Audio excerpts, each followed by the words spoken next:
Robert Caro is in our studios here in Washington, and this is what the brand new book looks like. His fourth book, Robert Caro's The Years of Lyndon Johnson, Master of the Senate. Mr. Caro, if you were writing the lead story based on what you know, the lead of the story based on what you know in this book, what would it be? Well, he came to a Senate where the only thing that mattered was seniority. You weren't even supposed to speak on the floor the first year or two. In his first 2 years, he became the assistant leader of his party. In 4 years, he was the leader of his party. In 6 years, he was the majority leader. And then he set out to make the Senate pass the first civil rights bill since Reconstruction, and did it. What's your favorite new thing in this book? My favorite new thing is the passage of that 1957 Civil Rights Bill, because I'm interested in political power. And that is an example of getting something through when it just seems impossible to do it. How did he do it? Well, it takes me about 300 pages to tell that. At that time, you know, there were 15 great standing committees of the Senate. I think in that year, the Southerners were chairman of 8, and their great ally, Carl Hayden of Arizona, was chairman of the 9th. They had basically all the power in the Senate. Many of them were determined that a civil rights bill not pass, and Johnson set out to get it through by using every means. You know, when Johnson wanted to do something, he was going to do it. And he used power, he used persuasion, he used guile, he used parliamentary maneuvers, which he had brought to a new degree of effectiveness. It's a whole panoply of ways. You have a picture in your book of Richard Brevard Russell, yes, of Georgia. Yes. Who is he? Who was he? And what role did he play in the whole civil rights? Well, you know, Russell is a figure who's sort of getting lost to American history now. And sometimes when I talk at colleges, people hardly know who he is. They only know that there's the Russell Senate Office Building. But for 25 years, he not only, he defeated every attempt to pass a civil rights bill in the United States Senate. He was a figure, on the one hand, of a unique patriotism. The respect in which he was held by his colleagues was unique. On the other hand, he was a great leader, but as I say in the book, he was a leader in the worst of causes. Where did you get your best information, new information on Richard Russell? Well, on Russell, my wife, Ina, went down to the Russell Library and spent a lot of time going through papers that I'm not sure anyone had ever looked at before. I went down to Winder. I am indebted to one of his aides, William Jordan, to take me, and you know, you begin to fully understand Richard Russell only when you go behind his house is this family graveyard in a grove of trees, and he built this immense obelisk, immense in terms of a little town, to his father and mother. And it says, whatever it says, to Richard Brevard Russell Sr., defender of the old South, believer in the new. You know, you start to understand him down there. You say that Lyndon Johnson used to go to baseball games with Richard Russell. Did he like baseball? John Connolly once said to Lyndon Johnson, "I never knew you liked baseball." And Johnson said, "Oh, you know, I always liked it." Of course, he went with Russell because he wanted to get close to Russell. That was his great aim. When he came to the Senate, he realized right away that Richard Russell was the power in the Senate. He was simply the most powerful senator. And Johnson took every means that he could. He joined Russell's committee. He actually had wanted to be on other committees, but Russell was on the Armed Services Committee because he said, this is a man whose whole life is the Senate and his work. If I'm not on his committee, I'm going to see him only in passing. So he went on that committee. Russell liked baseball, so he went to baseball games. Russell was a Civil War buff, so Johnson said, "I would just love to go with you to the Civil War battlefield." He took every opportunity he could to be close to Russell. This book has something unusual in the opening part of the book. I don't know that I've ever quite seen this before, where it's a color photograph of the current United States Senate. Was that your idea? Yes, it was, but you have to say it's something that's almost never done anymore because it's so expensive to do colored end papers. And I said, but that is the place I wrote about. and it would be great to have a picture of it. Then in the rear end papers, we have the old Senate chamber before they moved into this. Now, is this the chamber as it is today, or as it was during Lyndon Johnson's time? As it was during Lyndon Johnson's time. You see how dim it was because they didn't have television then. So one of the aspects of the chamber was its cavernous gloom when you look down across it. You went to some lengths to get a sense of what the Senate was like during the time that Lyndon Johnson was there, including having Senator Bill Bradley stand at the desk. Yes. If I can see in this picture here, where is that? You can look up on the monitor and see where is the desk right here, right down. Yes, is that the front row desk? Senate desk. Was Lyndon on the left side of the center aisle. I think you were pointing to the right side. Right there. Yes, that was Lyndon Johnson. Actually, it's the one across the aisle from it. That was the majority leader's desk. And Johnson would stand there at the edge of the well. Now, that step is 6 inches high. And everyone would say about Johnson, of course, was 6'3"3/4. And everyone would say how, when he stood there, he towered over everybody. So one day, Senator Bradley was kind enough to arrange for me to spend an entire afternoon on the floor of the Senate. And at the, it was a wonderful experience for me, of course. And at the end, he said, "Is there anything else I can do for you?" I said, "Actually, there is. I've always wanted to know exactly how high Lyndon Johnson towered. And you, I know, since I'm a Princetonian and I used to follow his basketball team around, are 6'4½", almost Johnson's height. Would you mind going over to the desk and standing there?" Well, the Senate was still in session. Amendments are being voted on. Bradley stood. There was actually Bob Dole's desk at that moment, but Senator Dole wasn't there. Every so often, Senator Bradley would look at me and say, "Am I here long enough?" But I knew I was never going to get a chance like this again. And it's funny.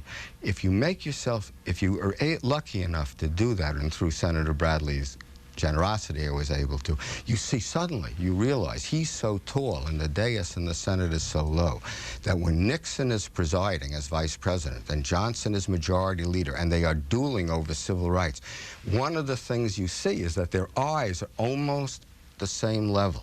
Then you also see how tall Johnson looked. He'd stand at the edge of the well, and he ran that Senate. And when he wanted the vote, the senators would be in the well, but when Johnson wanted the vote to go faster, he'd raise his arm and go like this, and the clerks would call the roll faster. If he didn't have all his men on the floor, if he needed to round up some more votes, he would use this motion, and the vote would be called slower. Senate historian told me that you even had the lights turned off in the Senate so that you could see what it was like now, because there's television cameras and all that. When did you do all this? Well, when you say during this last 12 years, but I realized that the Senate then looked very different, although the furnishings are basically the same.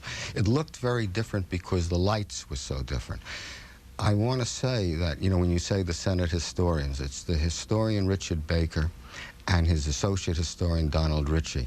They would go to any length to try to help me visualize the Senate as it was then. And once I said, I have to see the lighting as it was, somehow they managed to come up with an elderly electrician who remembered the configuration of the lighting as it was before television, and they recreated it for me.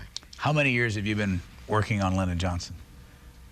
Well, The Power Broker came out in '74. I think I started in '76. So I've been working 25 or 26 years.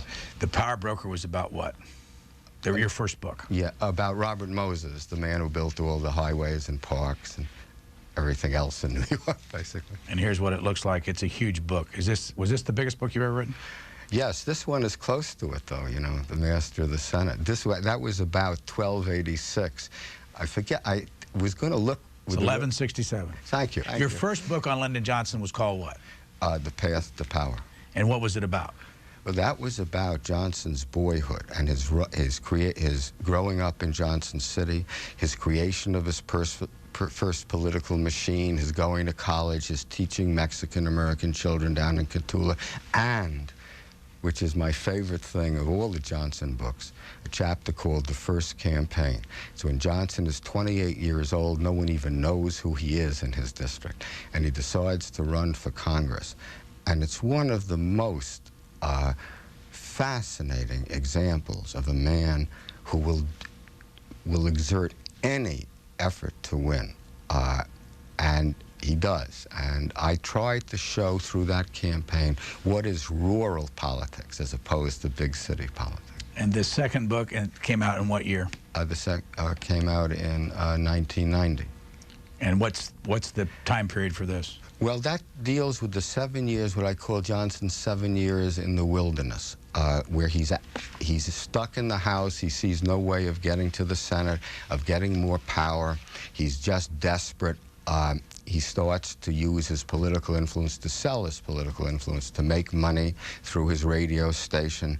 It's a terribly unhappy time for him. And at the end, he decides to take what he calls the all-or-nothing gamble, to run against the most popular politician in the history of Texas, Governor Coke Stevenson, because he sees nothing else to do. I said without power, he didn't want to stay in Washington. And he didn't want to just be a member of the House because he didn't have any power there. And most of that book is really the story of a stolen election. In this, he didn't steal just thousands of votes, but tens of thousands of votes. And at the end, he won by 87 votes over Coke Stevens. You dedicate most of your books for Ina, always, yeah. And for Robert Gottlieb, 30 years, 4 books, thanks. Who's Ina?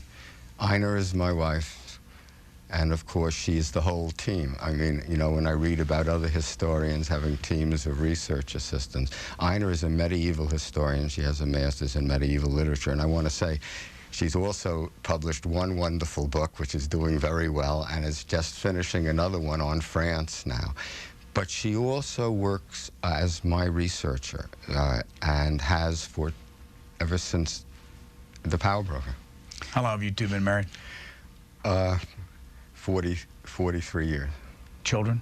I have one son. How old is he? 44. What's he do for a living? He's a lawyer. Now, is it harder or easier, or do you know, having a research assistant who's also your wife? Well, Ina is it's easier because Ina is a unique research assistant. I mean, first place, I could never trust anybody else. You know, I always have to see everything myself. Even when she finds something, I always sort of have to see the file. But she knows what I'm looking for. And also, she has this, you know, it's a very ingenious, and it's a mind of great ingenuity, where she can think of where to look for other things. She's not, Ina is a little shy, so she doesn't like to do interviews, but if you put her down in a library, she's just happy. And I mean, she loves to go through documents. Where'd you meet her? I met her when I was at Princeton. I met her at a Hillel one Friday night at Princeton.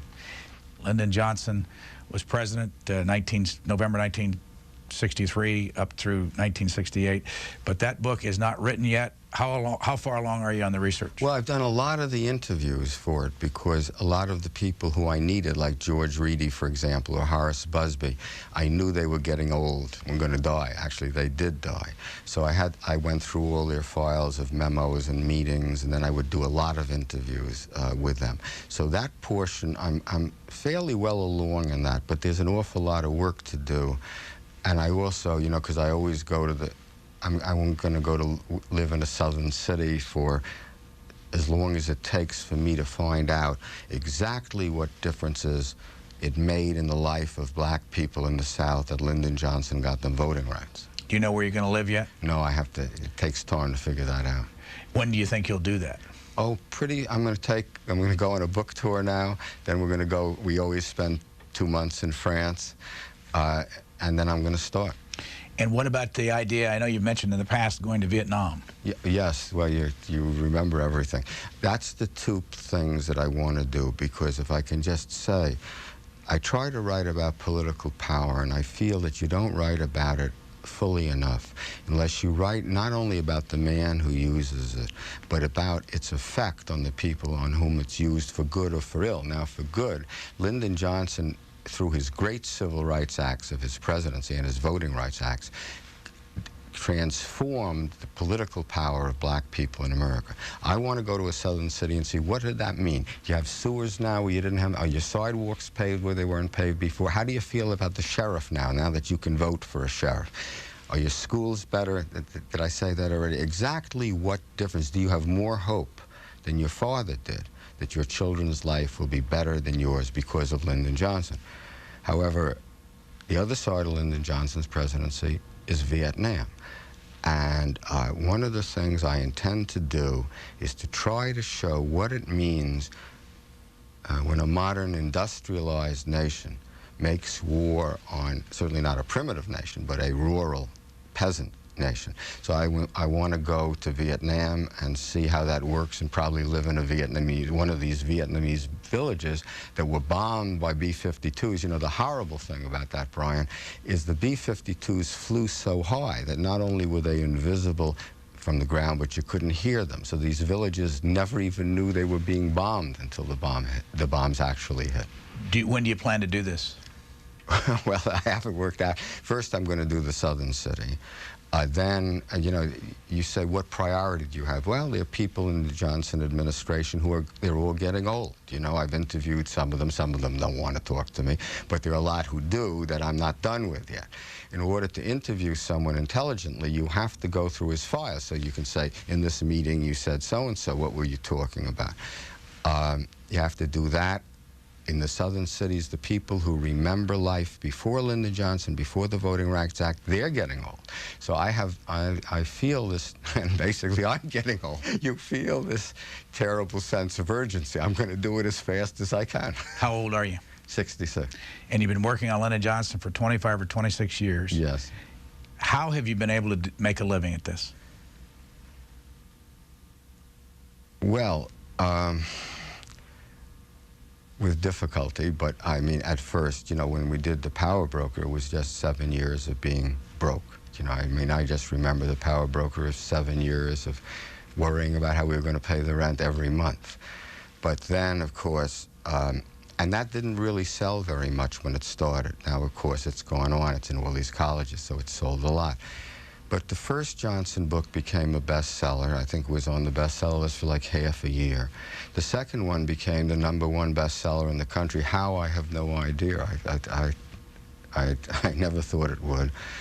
And it's now easier. I wouldn't say it's easy, because no matter how much money you may make on a book, when you divide it by 7 or 9 years, it doesn't come out to someone. Do you do speaking to make money? Do you write articles to make money? And other things? Never write. I've only written one article. When I left the newspaper business, I said, I'm going to try not to do anything but write books. So I left Newsday to do The Power Broker in 1967. So in those 34 years, I've only done one article. The New Yorker asked me to do one on the 25th anniversary of The Power Broker, how I came to write it. Now, people think that I'm doing magazine articles because, like, the New Yorker just excerpted Master of the Senate, and the New Yorker did 6 parts on Means of Ascent, and the Atlantic Monthly did 5 parts on The Path to Power. So I'm in the magazines a lot, but they're always excerpts from the books. Power Brokers still sell? Yes, I think it seems to sell more every year. Thousands of copies a year? Yes, it does. And I know at one point, Random House did a computer printout some years ago of how many colleges, you know, order each book, at least, I think, 50 copies of each book. And it was used in that amount, at least, in 231 colleges in the United States. I want to show you a picture from your book. And first of all, I want to know whether this is Leland Olds. Has this story ever been told before? No, it hasn't. It's an amazing. No, it hasn't. Who was he? Leland Olds was a reformer, a liberal, an idealist who Franklin Roosevelt made his New York State Power Commissioner, that he reformed the bringing of electricity to New York State. And when Roosevelt became president, he brought Leland Olds to Washington to try and regulate the oil and natural gas industries. He was the chairman of the Federal Power Commission, and in this book, Lyndon Johnson, because he's representing the oil men and the natural gas tycoons in Texas, sets out to and succeeds utterly in destroying Leland Olds. How? Well, I mean, basically by making not only calling him a communist. The great line in his speech is, do we want a commissioner or a commissar? Not the great line, but by persuading the other members of the Senate, many of whom knew Leland Olds, and almost all of whom admired and revered him for his idealism and his honesty and his unique grasp of public power in America, persuading them that back in the 1920s, the beginnings of the 1920s, he had been a communist because he worked for, he was a liberal, he was a radical. He was never a communist. In fact, when he tried to create a new political party in Michigan, he was the first guy to put in clauses that no communist could be a member of the party. But because Johnson used a lot of levers to do this, the key one was probably that he worked for a syndicate. It's called the Federated Press, which was like the Associated Press, and among its subscribers that took Olds' article was the Daily Worker. And Johnson succeeded in making the Senate believe, overwhelmingly, because he had a great ability to convince people of whatever he wanted, that in the 20s, because of this, Leland Olds had been a communist, and the Senate voted not to confirm him, and Olds' life was totally destroyed. Can you remember how you first came onto that story? Well,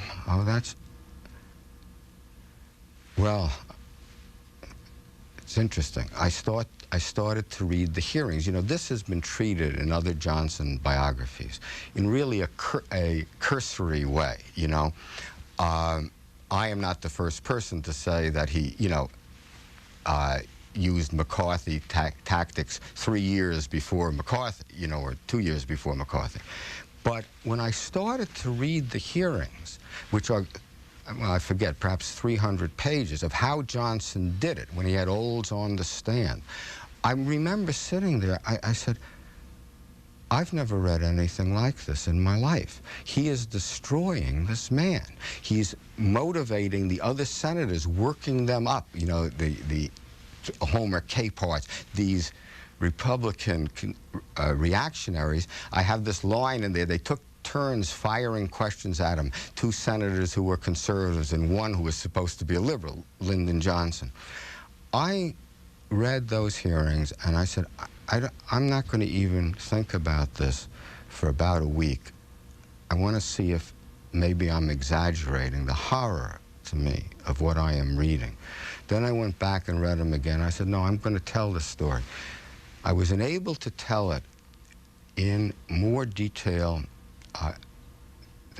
because you had to go back to Olds' entire life, and his daughter, whom I really don't, if she's still alive, Zara Olds Chapin, Zarathustra he named it, Zarathustra Olds Chapin, helped me understand her father. Of course, he went back to, as I do with everything, I went back, he went to Amherst, I learned about him in college, I learned about his early reforming efforts, which was sort of noble, you know, and I learned about, I mean, this was a unique man, so I tried to find all, you know, people would say to me, he inspired all the young staffers on the Federal Power Commission, you know, that they could do something, that they could regulate the utilities if they would only learn how to do this mathematically.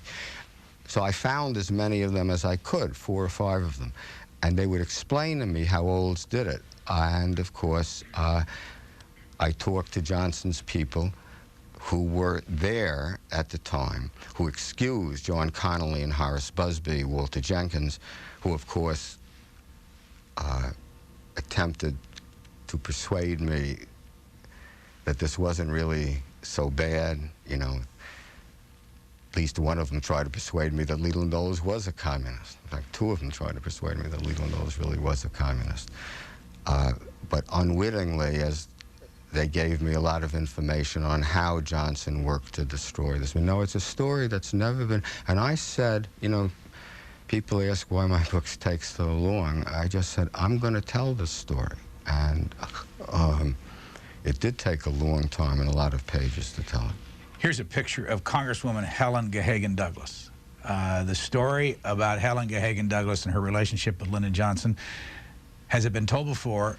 And if it has, how much new information did you have on this? Oh, I tell it because, I mean, she had an affair with Lyndon Johnson. The significance of it to me, was in that Johnson flaunted it. He showed it off. You know, I write in there how he took care to arrive at Capitol Hill every morning holding her hand. And both of them were married at the time. Yes. It's not, you know, Johnson had a lot of affairs. I don't consider Helen Gahagan Douglas, the affair with her, although she was a very famous woman, I don't consider that's very significant in his life except for the flaunting of it, because you couldn't write about Johnson's early days in the Senate or his last days in the House without, you want to describe how he arrived on Capitol Hill. He arrived on Capitol Hill holding her hand every morning. And they'd walk around Capitol Hill together. She was very, I think, attracted to him. The significant affair in Johnson's life, and there's only one, was an affair that had begun much earlier with Alice Glass, and which is described, I could not write, you know, The Power Broker, I managed to write 1,286 pages, whatever you said it was. Although Robert Moses was considered one of the great ladies' men or Lotharios of his time and had affairs, you know, with very prominent women, and you could have had, you know, a lot of headlines in the book. I managed not to really go into his sex life at all, because it had nothing to do with his work. And but with Lyndon Johnson, you don't really have to talk about most of his affairs. They don't have a relationship to his public life. Alice Glass, that relationship did, because she was this very sophisticated hostess of a great estate in Virginia who, when Johnson came to Washington as a 28-year-old congressman, she taught him how to dress. You know, she taught him what side of his face to use for photographers. But she also, and she was very beautiful, and this went on a very long time. The reason that you have to go into Alice Glass is that he also valued her political advice at times above anyone's. When he was out in Australia, if I can give you just one example, 1942, you're allowed one phone call. He has to decide whether he's going to run again for the House or run for the Senate in 1942. He's allowed one phone call. He doesn't make it to the White House. He makes it to Alice Glass. How do we know this? Because and asks, which one should I run for? Because I found in the Johnson Library her telegram back to him. The exact words are in the book, but it's something to the effect, everyone else thinks you should run for the Senate, I think you should run for the House. And he runs for the House. You really can't tell his story without telling her. Robert Caro, down this morning from New York City, where he lives, born and raised and live on Central Park West? Correct. You still live there? Yes. Well, we didn't live in New York, in Manhattan, for about 20 years. When I was a reporter on Newsday, we lived on Long Island. When I was doing The Power Broker, we were broke and lived up in Riverdale in an apartment, and then we moved to Texas. But when in 1981, when we were able to move back to New York, Ina said, "Where do you want to live?" I said, "Basically, I only want to live on Central Parkway." Let's show some video as we take our first call of your office, which is on West 57th Street. You've had this office for how long? I guess 15 years, because I'm just about to sign another lease. There it is in the Fisk building, and you're how far away? Only several blocks away from your home. Yes. And you operate in this office alone. Here we are at the hallway, yes, leading up to your room. How many days a week do you work when you're writing? Oh, every day. 7 days? Yes.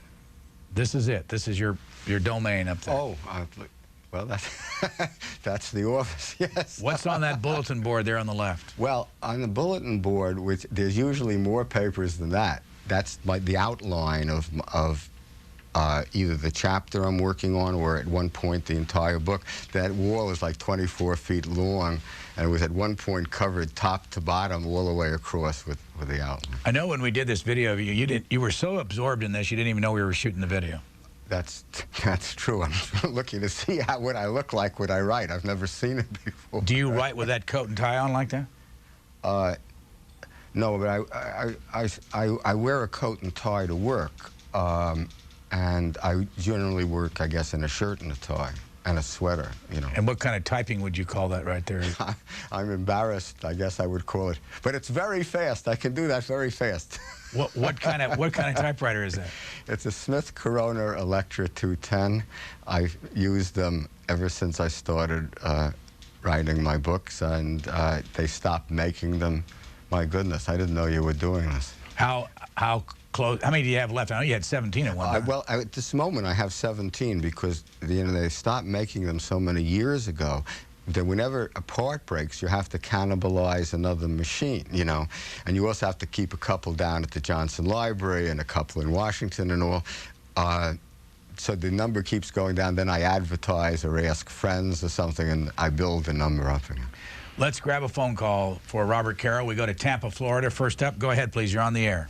Yes, good morning, gentlemen. This is Dean Chambers calling. My question to you, sir, is... Could we turn this a little louder? Right down there, Robert. I'm sorry. Yes, there you go. Excuse me. Go ahead, sir. Yes, sir. My question to you is, as you were talking about the hearings and as far as looking in the paperwork regarding Lyndon Johnson literally destroying that man as far as, you know, the McCarthy tactics, my question to you, sir, is when you're doing your research and looking into the Lyndon B. Johnson era, do you find that there's still a lot of paperwork, maybe under the Freedom of Information Act, that you can't get, or is there quite a bit of access, or what stages, I mean, do you find yourself coming up against walls as far as getting access to actual documentation regarding Lyndon B. Johnson? Well, you have...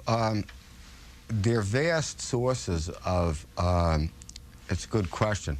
There are vast sources of paper in the Lyndon Johnson Library. I think the last time they put out a press release, they said they had 34 million separate papers there. On the Senate period, it's very well documented. You have inter-office memos. You have the memos from other senators. You have secretary's notes saying Senator Russell called. He says he'll do this if you'll do that. So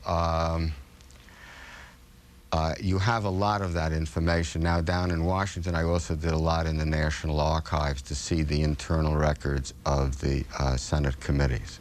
Here's a photograph from the book, Richard Brevard Russell, Jr. being sworn in as governor of Georgia by the Chief Justice of the Georgia Supreme Court, Richard Brevard Russell, Sr., June 27th, 1931. Next call, Newport News, Virginia, for Robert Caro. Go ahead, please. Yes, Mr. Caro. My name is Matt Hale. I'm from Newport News. I'm a great fan of yours. It's a pleasure to speak to you. I wonder if you could tell me what was the relationship between LBJ and J. Edgar Hoover. Does this come up in your book, or will it come up in your next book? That will come up in my next. That will come up in my next book. So I'm not going to go into it in too much depth in answer to your question right now, except to say they live diagonally across the street from each other on 30th Place in Washington. Here's a photograph from 1948. The Johnsons at home. That's Linda Bird there and Lucy Baines there with their mother and father. Mrs. Johnson is still alive. Do you know how old she is? Well, she was born in December 1912, so I'm bad at math. I think it's 89. And when was the last time you talked to her? Oh, I haven't talked to her since long before the first book was published. New York City, go ahead, please. Mr. Caro, thank you very much. Yes. I know how you feel about living in Manhattan. I'm over on West End Avenue. No other place like it. Oh. But my question concerns the power broker Yes. and Triborough Bridge and Tunnel Authority. Yes. You know, New York City is one of the few places where there's an intra-borough toll, like the Rockaways and even Manhattan, Bronx, and Queens. Because there was, you know, obviously corruption in putting Triborough together, would there be any way to look at that transaction to see if maybe the city could take it back, like we're trying to take back the public school system? And any other comments you have on Robert Moses, who, well... Well, you'll have a lot of trouble trying to take it back because Robert Moses was a genius in legislation.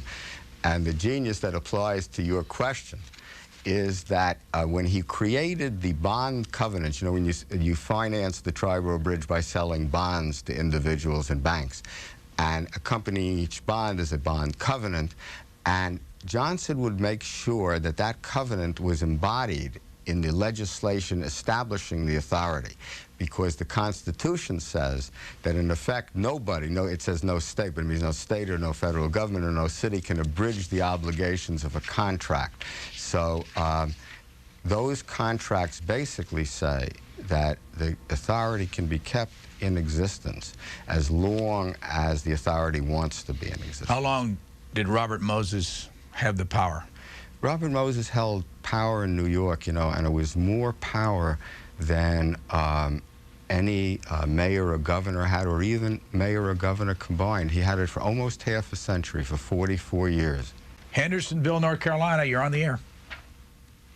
This is, my name is Alan Smith. Yes, Mr. Smith. I'm wondering if Mr. Caro has had the opportunity to compare the number of votes that were stolen by Lyndon Johnson in the Johnson-Stevenson election with those that were stolen by Mr. Stevenson. Yes, I did. I went into that in great detail. Did he? How many did Mr. Stevenson? Well, Mr. Stevenson, you know, the Johnson loyalists put out the argument that Stevenson also stole votes, and in Texas politics at the time, I'm sure that some votes were stolen by Stevenson's people. But you know, I thought that the definitive word on this was spoken to me by a man who was Lyndon Johnson's lawyer for about 25 years, and also the man who ran Texas for him. His name was Edward A. Clark, and he was a figure of such power that he was once named the secret boss of Texas. And he and I became great friends. When he died, the Texas Monthly wrote a piece on him, saying he seems to have spent the last 5 years of his life explaining how votes were stolen in Texas to Robert Caro. He once said to me, as far as Stevenson himself was concerned, he didn't steal that many because he didn't know how. Here's a picture of George Reedy, one of the long-term aides of Lyndon Johnson and Dorothy Nichols. Right. George Reedy died just not too long ago. Yes. How important was he to you as a source? Very important to me. You know, in the Senate period, Brian, he was really would accompany Johnson around the Senate a lot of the time. Of course, wrote his press releases. Was a very acute political observer, and I first started interviewing him many years ago. I'd go out to Milwaukee, and we'd have long dinners in the German-American Rathskellers there over these huge plates of sauerkraut, you know, Schukrut and all. It was sort of touching because he had left Washington, and he once said, you know, I once apologized for taking so much of his time, and he said to me, you know, I really love to tell you these stories. No one else out here even knows who these people are that we're talking about. Then he went into a nursing home, and we would talk on the telephone. He had a private room there, and one day when I called, there was no answer. I didn't think anything about it that night or the next night because sometimes he was out of the room for a meal or something, but then on the Monday after, I think I read his obituary. Topeka, Kansas, for Robert Caro. You're on the air. I'm Randy Williams, and it's a great honor to talk with you, Mr. Caro. Thanks. I must say I'm in awe of the work you did on The Path to Power. I've read it several times. I think it's an extraordinary work. Thank you very much. I think you caught the young Lyndon Johnson exactly as he showed up in the Senate. Stealing elections. You found the boy and turned him into the man. Well, in many respects, you know, he was the same. However, in some respects, he wasn't. And in this volume, we see that while as he's rising to power in the Senate, in many ways, he's sort of the same. When he gets power, you know, one of the things I say, we all know Lord Acton's axiom, all power corrupts, absolute power corrupts absolutely. Well, I'm not sure that's always correct, but what I believe is always correct is that power always reveals, because when you get power, you can do what you want, and you do begin to see what's underneath. And of course, what Lyndon Johnson does in this book, when he gets power in 1957, is to set out to pass liberal legislation, and in particular, and most dramatically, as I said before, this first civil rights bill since Reconstruction. Here is Lyndon Johnson with Sam Ervin, senator from North Carolina. Herman Talmadge, who just died, was former governor and senator from the state of Georgia. Alan Bible, if I remember right, from Nevada. Yes. Can I tell you something about the Herman Talmadge interview? I had been trying to get to talk to Senator Talmadge for a long time, and finally his wife said he had been in the hospital in intensive care, so I went down to see him.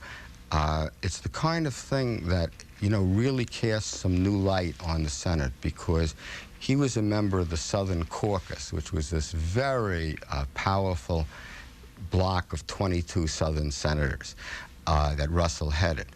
And one of the things that I really wasn't happy about was I knew the decisions of the Southern Caucus, but I wasn't really happy about the interplay, what happened in meetings of the Southern Caucus, how Lyndon Johnson persuaded them to go along with a form of civil rights in 1957. And you fly to Atlanta, you drive down, as I remember, on Herman Talmadge Highway. He lives in I think, Henry County in the center of Georgia.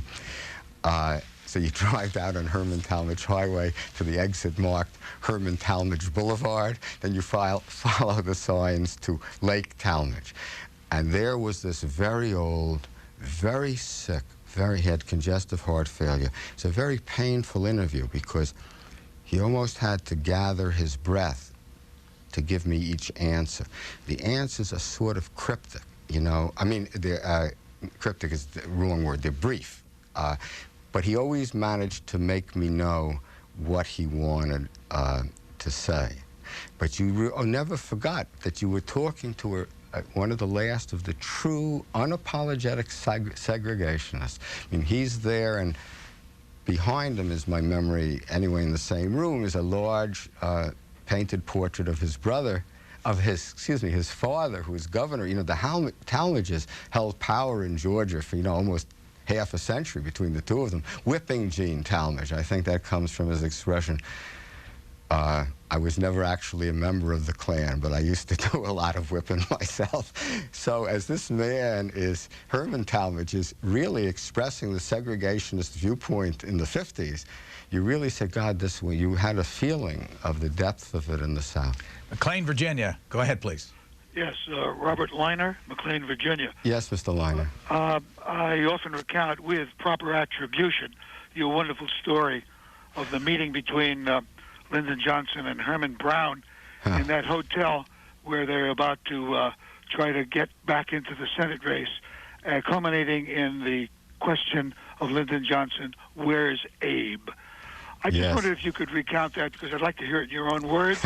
And if you can't, because it is a little long, I wonder if you could give us a comment on any other information about that meeting. Well, the "Where is Abe" comment is a wonderful comment. I'm really glad that you remember that. Abe, of course, is Abe Fortas, who later became a Supreme Court justice. But in the time we're talking about, he's one of Johnson's many lawyers. When Johnson is attempting to steal this election, his opponent, Coke Stevenson, has launched certain legal maneuvers to stop the stealing. Can't remember them at the moment. But Johnson has convened 10 or 12 of the best lawyers in Texas in this hotel room as I recall, it's Fort Worth. And none of them know what to do. One of the things about Lyndon Johnson that makes him a leader of men was that however hysterical or excitable he would be at other times, when it came down to a moment where you had to know what to do, he knew what to do and made the decision. And as he looked at this room of lawyers that were all trying to compromise, and every compromise he would wind up losing, he said, where is Abe? As it happened, Fortas was in either Dallas or Fort Worth. He came over, and one of the other lawyers in the room, L.E. Jones, said, that's the difference between good lawyers like us and a great lawyer. Fortas sat there, he listened to us for about 1 hour, and then he said, all you have to do is this. And he wrote out, or he actually had L.E. Jones write out this one-page brief, which in effect saved the election for Lyndon Johnson. Hello, Atlanta, you're on the air. Go ahead, please. Hi. Hello?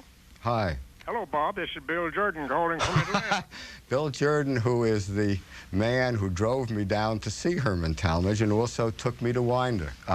Bob, I see where you're going to Vietnam. I want to volunteer to go with you. I'll stay over there with you for 3 months. I'll introduce you to Vietnam just like I did to Lovejoy and to Winder. Will you let me go with you? Well, I'll let you. I'd be happy to have your company. You know, if I can just take this opportunity to say, Bill, I've sent you one. The books just came out, and you'll see that what I've said to you in the acknowledgments, which is that I really appreciated your help because I felt you knew that my view of Senator Russell would not always be the same as yours, that in the view for segregation it would be really very different. But I felt that you were so determined to help me get this man, this towering figure in American history, right, that you never stopped helping me. And that is a kind of integrity that I really appreciate. I think it's sort of inspirational for me. Thanks. I'm anxious that you got Russell right. I haven't read it, but I'll let you know when I finish. Okay. Lake Travis, Texas. Go ahead, please. You're on the air. Good morning. I've already pre-ordered Master of the Senate through Amazon.com, and I had just received my copy of book notes, so my hat's off to both Mr. Lamb and Mr. Caro. I'm a stone's throw from Mansfield Dam. Yes. And the wonderful description of the hill country and the history of the hill country on the Path of Power is just one of the most elegant things that I've read. It reminds me of Shelby Foote as far as the elegance of your writing. Thank you. I'd like to ask you a question. This concerns LBJ's relationship sitting at the feet of people like FDR and then Sam, the daddy relationship that he had as part of his way to gain power. Yes. I'm not sure whether Rayburn was still Speaker of the House when Johnson moved into the Senate, but would you touch on the bridge of their relationship as Johnson became a senator, and then also, if it relates to that, speak just briefly on his relationships to both Barry Goldwater and Everett Dirksen. I think that might be fun to talk about. Can I take a pass on Dirksen and Goldwater for the reason that Brian said I'm going to write about them at real length in the next volume? But on Rayburn, I'm really happy to talk because you can't tell the story of Lyndon Johnson's life without telling the story of Rayburn. You know, Rayburn loved Johnson. He was he's one of these figures. He was Speaker. Now it's gone out of my mind, either 25 or 27 years, about a quarter of a century. And he ruled the House of Representatives as basically no one has ruled it before or since. And I mean, many of the New Deal laws that we, ascribe only to the Roosevelt administration, well, they were formed by the Roosevelt administration, but it hadn't been for Rayburn's iron hand. Getting it through the House of Representatives, getting this legislation through, these laws would not have become the law of the land. He was a very lonely man. He never opened up to anybody. But Johnson, who had an entree to him because his father had known Sam Rayburn in the Texas legislature, when he came to Washington as a congressional assistant with his wife, Lady Bird, they started inviting Mr. Sam, as he was called, over to their little apartment for Sunday breakfast. And really, it was Lady Bird who was a wonderfully gracious person, as we all know, who made Mr. Rayburn, I don't want to go on too long here, I could tell this Rayburn, I'm going to try and edit it down. Now you see why my books are so long. She made him feel at home, so he started to come. I wrote, this man who never visited other people's homes regularly started to come regularly for Sunday breakfast, and she'd make him his favorite peach ice cream and the kind of spicy chili he liked, and he and Lyndon would sit around and read the Sunday papers. There is a point when Johnson is very young and Lady Bird is back in Texas, where Johnson gets pneumonia. I think the year is 1934, and of course pneumonia was very serious then. Rayburn comes to the hospital in Washington and sits in a straight chair beside Lyndon Johnson's bed all night. Now Rayburn was a chain smoker, and he was so afraid that he might wake Lyndon Johnson if he got up to brush the cigarette ashes off his vest, that when Johnson woke up in the morning, Rayburn's vest was covered with cigarette ashes. When Johnson, in this book, Rayburn, of course, plays this crucial role in lifting Johnson to power, which I describe in the first two books, and in this book, he's almost as important as ever, because you say, what's the epigraph of this book? I like to write about political power. The epigraph, the little thing at the front of the book, is a saying not by me, but by Lyndon Johnson. He says, whatever else they say about me, I understand power. I know where to look for it, I know where to find it, and I know how to use it. One of the places he looked for it was to get power over the Senate, was not in the Senate, but at the other end of the Capitol in the House of Representatives, because what's the basic thing, which was this genius in power realizes? A senator may get his bill through the Senate, bill he has to have passed, but it's not going to be a law unless it's also passed in the House. The only member of the Senate who has this kind of entree to Sam Rayburn is Lyndon Johnson. So senators had to come to Johnson to ask him to go to Rayburn, and that was a favor Johnson did for them if he wanted to, and he used it to exact power from them, exact favor from them in return. Here's a picture in The Path to Power of Lyndon Johnson kissing his father. Oh, right. Princeton, West Virginia, you're on the air. Thank you, sir. Mr. Caro, it's truly a privilege to be able to hear you this morning. Thank you. I was only 13 when your first book came out, and I became fascinated with Lyndon Johnson at that time. When your second book came out, I was in college, and I didn't do that well that semester because I kept reading it over and over. Sorry. That's okay. I truly enjoyed them. I'm looking forward to the third one. I was wondering if you could talk a little bit about how Johnson's personal relationships with senators played a role in his ascendancy to power, and whether or not we've seen that dynamic at all since Lyndon Johnson. I believe it's unparalleled, but certainly you're the expert, and I would like to hear your opinion about it. Well, before you start, just let me show a picture here of, you're talking about relationship, Robert Caro, Senator from Oklahoma, and Senator Clinton Anderson from New Mexico. That's actually a very significant picture in relation to what this gentleman just asked, and thanks for your nice words. You see how Senator Kerr is holding up a finger there, so that he's the center of attention in that photograph. When Johnson was in the House of Representatives, one of the things he was known for was pushing himself into the center of every photograph, so he'd be the center. He gets to the Senate, he realizes that isn't going to work in the Senate. So this is actually on the... I may be wrong. I think it's the first day of the Senate, or the day that, at any rate, that they select their seat assignments. He's posing there with Bob Kerr and Clinton Anderson, two other freshman senators, and he lets Kerr be the center of attention. And that is a key to the way Johnson rose to power in the Senate. New York City, go ahead, please. Yes, hello, Mr. Caro. I enjoy your work very much. Thank you.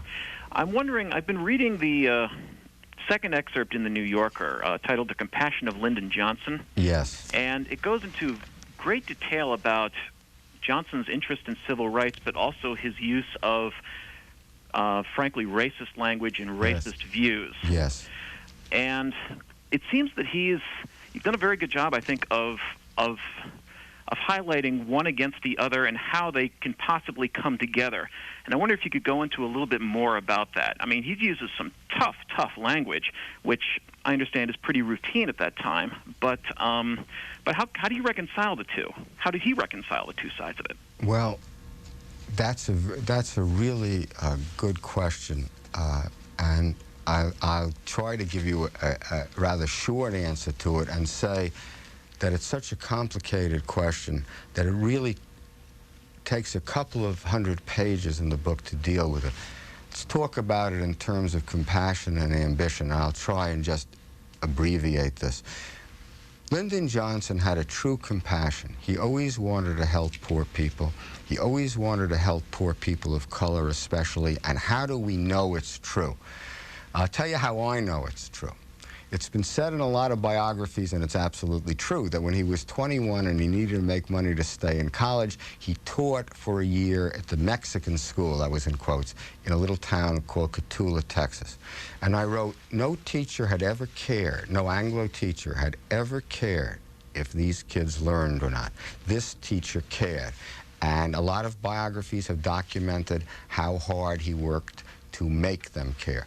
But there's something else that I felt was the proof of the truth or of the genuineness of this feeling. Because when he was done, he would take the janitor of the school before and after school each day and sit with him. His name was Tomas, I guess, Coronado, on the steps of the school. He bought him a book and taught him English. Coronado says something like, the exact quote is in Master of the Senate, says like, I would spell a word and pronounce. Johnson would repeat. I would pronounce again. Johnson would repeat. That was a man who really wanted to help. On the other side, he was a very cruel man. There was, you know, with Johnson, you are talking about opposites. It's why it's really hard to do it, except to lay it out in a book. And I have a line in there which says that these opposites were no less strong because they were opposite. There's the compassion and there's the cruelty. He liked to hurt. And of course, if you're dealing with a black man, for example, probably the easiest way to hurt him is to use some phrase like nigger, which refers to the color of his skin, or boy.